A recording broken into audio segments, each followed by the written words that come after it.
Sup traders, welcome to Failure to Displace. In this video we're going to take a look at this morning's London session on EURUSD, where I've finally been able to bag a trade. It's been a very slow week or so, so I apologise for the lack of videos. I literally haven't had any entries, so there's been nothing to document. Today we did get the entry, so I will go through my analysis and how we bagged this zero drawdown to our trade in London Macro number 2. So with that said, please do consider giving the video a like as we jump into this, and let's get into the analysis now, see how this played out. Before we jump into the charts, the first thing to understand is we are now in daylight savings time from New York. So the US has just moved their clock times, which means that your charts need to be set to UTC -4 for New York time. So all of our sessions and all of our timers for macros are all based on New York time. At least that's how I'm trading things, which means currently in the UK, I need to come to the charts an hour earlier than I previously was. And so when I'm coming to the charts now, 2 AM for the open of the London session, this is actually 6 AM in the UK as opposed to 7 AM that it was before. When the clocks move in the UK, we'll catch back up again, so the end of March, we'll go back to UTC -5 as the clocks go forward in March, which means I'll be back on the charts at 7 AM. But currently I'm on the charts an hour earlier. Everything that we do, macros, silver bullet times, and the sessions are all based on New York time, which currently in this 2-week period in March is going to be UTC -4. So I hope that clarifies everything for you guys. Make sure not only your charts are set to UTC -4, but also your indicators as well. If you are using indicators such as I am, macro indicator, daylight savings time, this just brings us forward an hour, so everything lines up correctly. So let's take a look at the charts and analyze the trade that we took today. So first of all, on the daily, you'll notice my videos, they've been lacking recently. The reason that they've been lacking is price action has been super difficult. You can see essentially this week we are just trading inside of Friday's range. So we had this doji candle Friday, indecision on Friday, Monday we didn't really break out of the range, Tuesday not done much, Wednesday just pulled back in, so really there's been no clear direction. Last week was tricky. These big moves that I would love to have taken part in, unfortunately they're triggered outside of my macro windows, so I missed out on a couple of trades as well from last week. So it's just been a difficult couple of weeks. Today we did get a setup, which is good. Didn't have a daily bias, we're stuck inside this range. I don't really know which way this is going to break. A swing low and a swing high here. We're stuck inside. I don't know which direction this thing's going to go on the daily, so it does make things a little tricky. So again, aggressive take profits, aggressive stop loss management. So what I did going into the session, as I had no daily bias, dropped onto the hourly.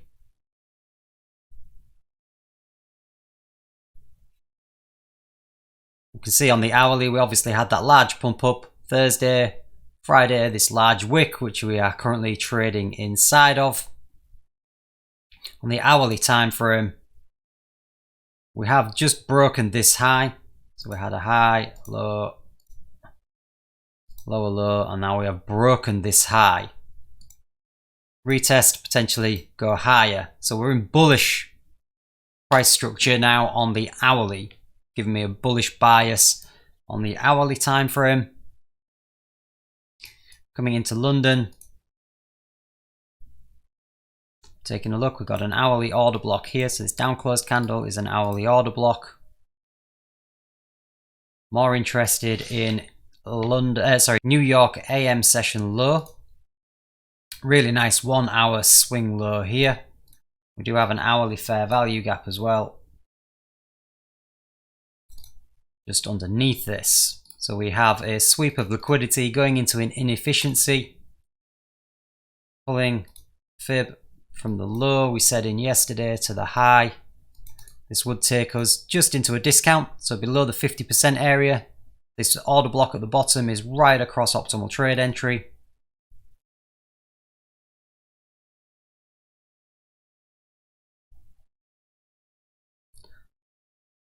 So although we are respecting, or we are inside this order block at the moment, it's above 50% in a premium of this range, so I'm not that interested in taking a trade at this area. I would rather have a long position from a discount.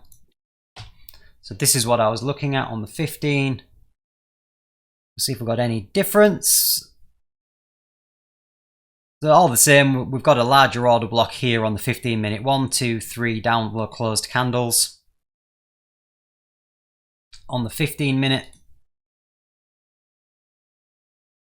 So this is a 15 minute order block. We still have that swing low on the 15, which is our New York AM session low from yesterday. I'm just going to mark this as a 1 hour FVG so that I remember. We can get rid of the fib because we know that this will take us into a discount if we do approach this area. So that's the analysis on the 1 hour time frame. I'm going to do split screen now. This isn't going to be in replay mode, but I'm going to show you what I was looking at as well on the Dixie. So this split screen is going to show me the Dixie chart. Dixie, this is continuing forward, so I can't do two replay modes, but I figure looking at them side by side is maybe going to be a bit easier for the video. So prior to the London session starting, so we can see the start of the London session was there. If we ignore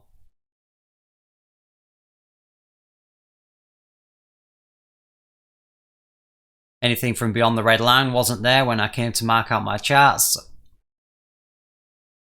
See on the 15, after doing the analysis, what really drew my attention was relative equal lows here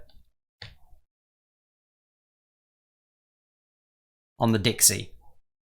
We have a single swing low here, so we did have SMT at this point. You can see that the so this is an inverted as well, just to clarify. This is an inverted Dixie chart, which means under normal circumstances, these should be a mirror image of each other.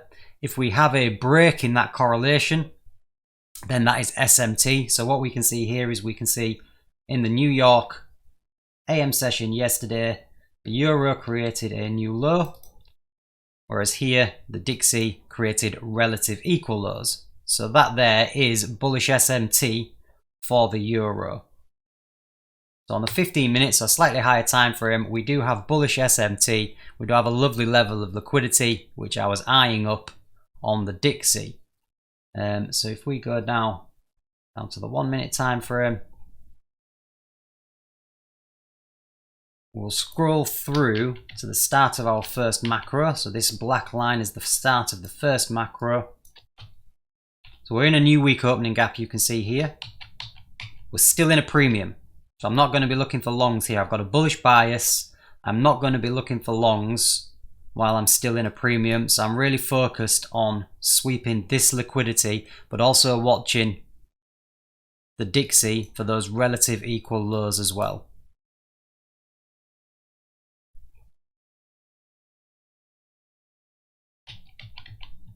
So we're just into the macro now.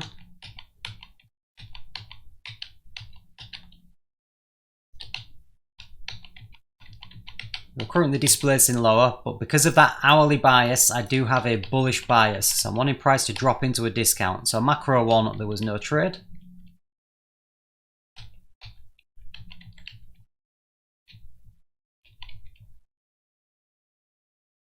Keep an eye on the times, so you can see my cursor is highlighting both of the Euro and the Dixie time.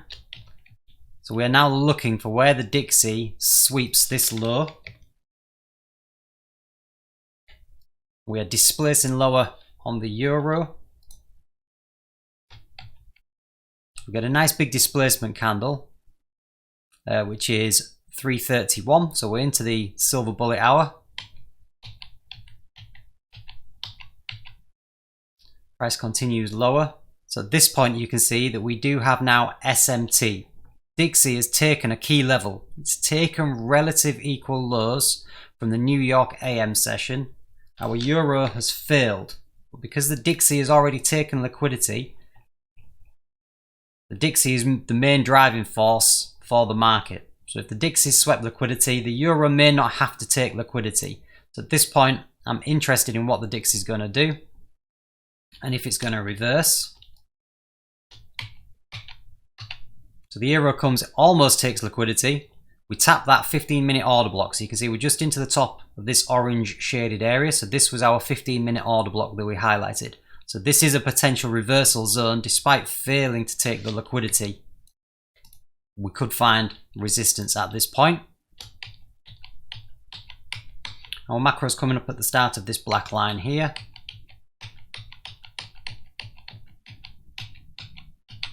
So as we come into the macro, we do have SMT then. So we can see that the Dixie has swept those relative equal lows. So a high level of liquidity has been taken on the Dixie. We didn't take that level of liquidity on the euro. So this is bullish SMT between the pair. Now coming into the macro, we're monitoring for a potential long trade here. So we're going to want to see a sweep of liquidity, leaving a fair value gap with displacement through that fair value gap higher, which will confirm an inversion fair value gap where we can take our trade. So our levels of liquidity, we're looking at this swing low here. This swing low is this swing low here on the Dixie, just prior to the macro starting. So this is our first try for the low. You can see we failed to take the low here on the Dixie, so that is this candle at this point. Create a new high, we're coming back for this low. So now we have a new swing low, which is the macro low that we need to be aware of. And then we have the macro low here, which was this attempt on the Dixie again.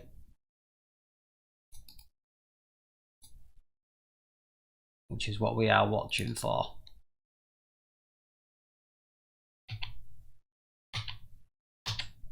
So we sweep the macro low here. So we've taken a swing low on the euro. We failed to take the swing low on the Dixie. We have a fair value gap on the Dixie.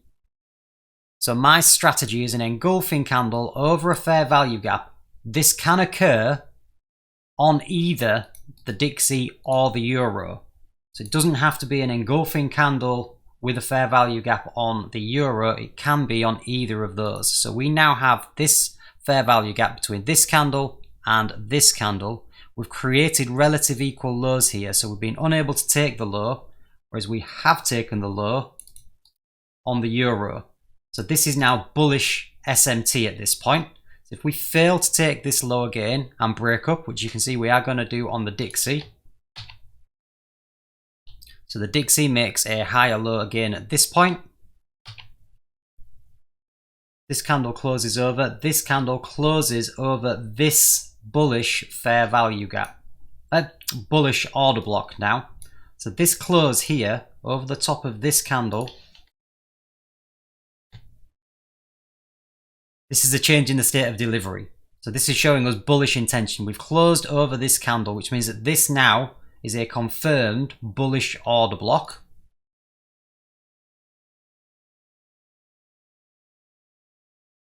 So we're getting confirmation that bearish PD arrays are failing, flipping to bullish support. So this closure is the change in state of delivery. More importantly, this on the Dixie is a large engulfing candle over a fair value gap. So this confirms this is an IFVG.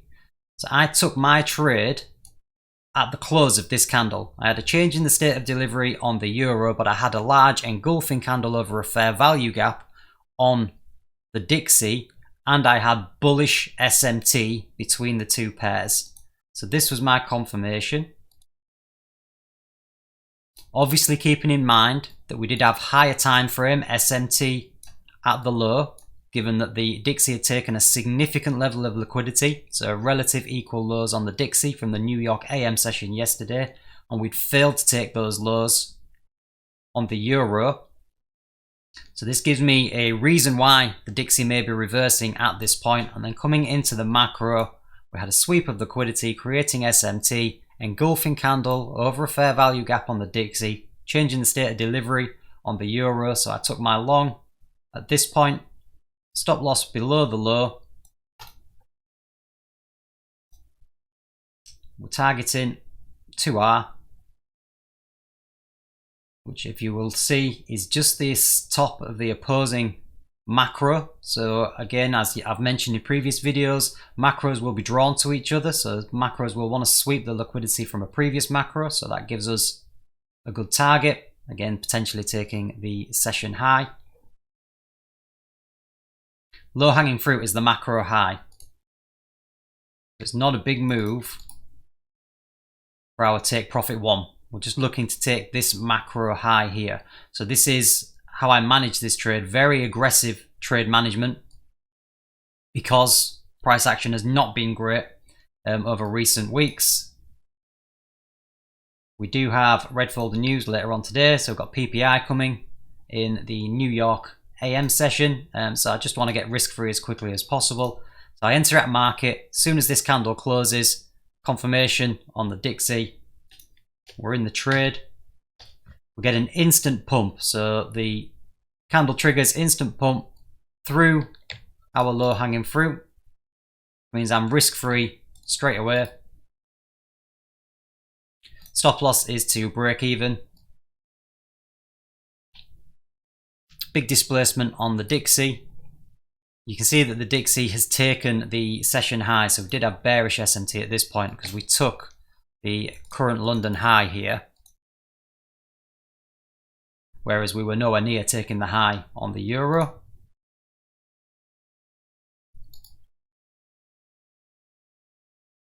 And then price rockets away. We do have a big bearish fair value gap with order block at this point. This could be a potential because we do have bearish SMT, potential area of resistance. The price does clear straight through that. So within literally 3 minutes, I was able to bag my 2R, sweeping the session high. This order block failed, so we were seeing continuation of bullish PD arrays failing, bearish PD arrays being respected. We'll pin through the high, so we do take the session high. I was closed out in full at 2R, so that is part of my trading plan. I'm not leaving runners or anything at this point. And we can see at the end of the macro, we do get a tiny bit of SMT. So the euro is trying to make new highs. The Dixie is failing to make these new highs here. And then ultimately price reverses. So this would be, again, a good indication at the end of the macro. If you were running leaving runners, you might want to close out of the trade. Price reverses and would have stopped you out at break even if you hadn't taken profits or closed out the trade in full. So that was the 2R trade and the reasoning behind taking that. So in summary, relative equal lows on the 15-minute were swept on the Dixie. We hit an order block on the euro. We wait for the macro to open where we saw again bullish SMT, an engulfing candle on the Dixie over a fair value gap. That's confirmation to enter, and we could see that we were closing over a order block, changing the state of delivery on the euro. So both of them were aligned in that respect, and then an instant 2R zero drawdown trade.